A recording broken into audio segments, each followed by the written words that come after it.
Alright, in this video I'm going to look over some right triangle trig problems. You'll often hear this referred to as SOH-CAH-TOA, which stands for sine equals the opposite side over the hypotenuse, cosine is adjacent over hypotenuse, and tangent is opposite over adjacent.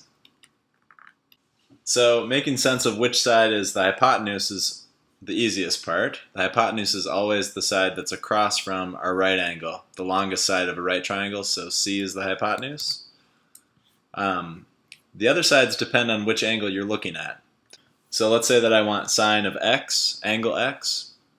I'm going to be looking for the side that's opposite angle x, which is B, over the hypotenuse, which is C. However, if I wanted sine of y, even though the ratio still calls for opposite, this time we're looking for opposite angle y. So that means we'll have a being on top of our fraction over the hypotenuse, which is still c. The big takeaway here is that when we talk about opposite and adjacent sides, it's all depending on which angle we're looking at it from. So it's from the perspective of a certain angle. Just to double down on that, let's say we're looking for cosine of x. Cosine involves adjacent and hypotenuse. Hypotenuse is always the same, that's C, but the adjacent side, we need the side that is adjacent or next to x, and that's A. I'm going to fill in the rest of the relationships here and not really talk through how I got them, but make sure that they make sense to you.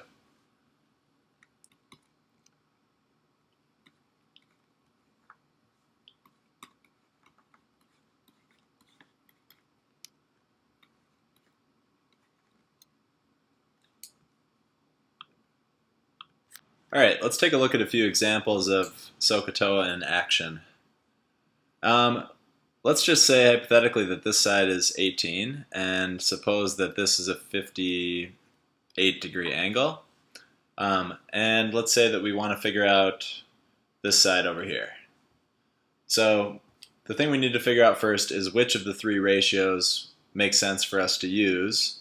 And since we want the opposite side, we need to use something that has opposite in it. And since we're given the hypotenuse, we also need to use something that has hypotenuse in it.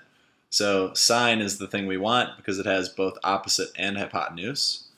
And since sine is opposite over hypotenuse, we're going to set up sine of 58 is equal to x, the opposite side, over the hypotenuse, which is 18.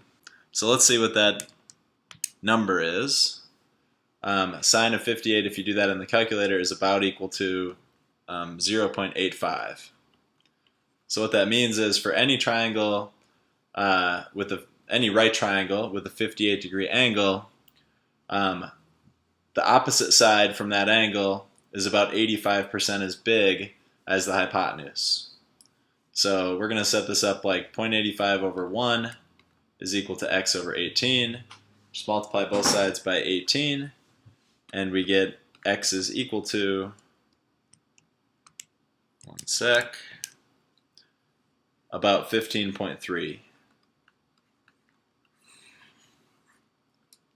Okay, this time, let's say that we don't know what the hypotenuse is. We'll call that y. Let's say we know that this is a 17-degree angle. And let's just say that we know this side right here is 34. Again, the first place we want to start is by choosing one of our three ratios, and we need to do that based on the information that we want to know and the information that we're given. The thing we want to know is the hypotenuse, so we're either going to be using sine or cosine. Those both have hypotenuse in there. And the thing that we're given is the side adjacent to our 17-degree angle. So adjacent and hypotenuse leaves us with cosine. So we'll do cosine of 17 is equal to the adjacent side, 34, over the hypotenuse, y. Let's see what cosine of 17 is. that ends up being about 0.96. So we'll say about 0.96 over 1 is equal to 34 over y. And if we cross multiply at this point, that's one way of figuring out y, cross multiplying and dividing, we get 34 is equal to 0.96y. Divide both sides by 0.96.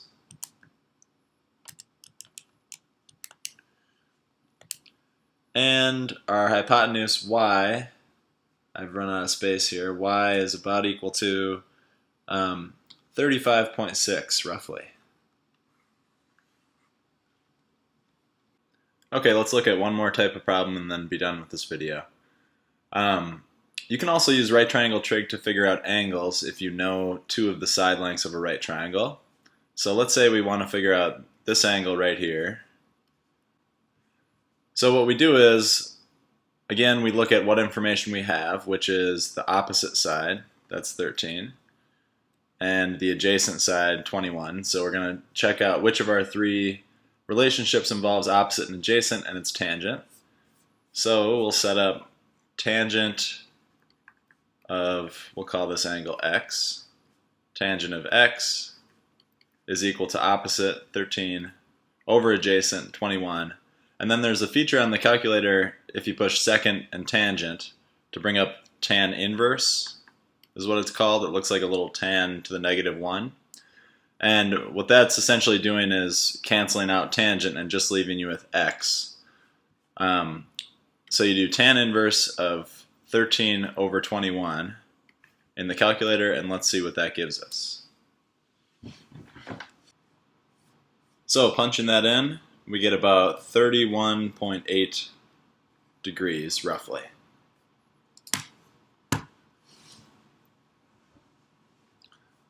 Alright, one more of this type of problem. Let's say that we're looking for this angle right here, which we'll call, let's call that A. And again, we assess what information we have. We know the opposite side, the side that's across the triangle from A, and we know the hypotenuse. So we're going to use sine. Sine involves opposite and hypotenuse. So we'll set up sine of A is equal to the opposite, 14, over the hypotenuse, 38. And again, we sine inverse both sides to leave us with just A. But essentially what we're doing is, in the calculator, sine inverse of 38 is going to be equal to A. And that is about 21.6 degrees. Alright, that's it for this video.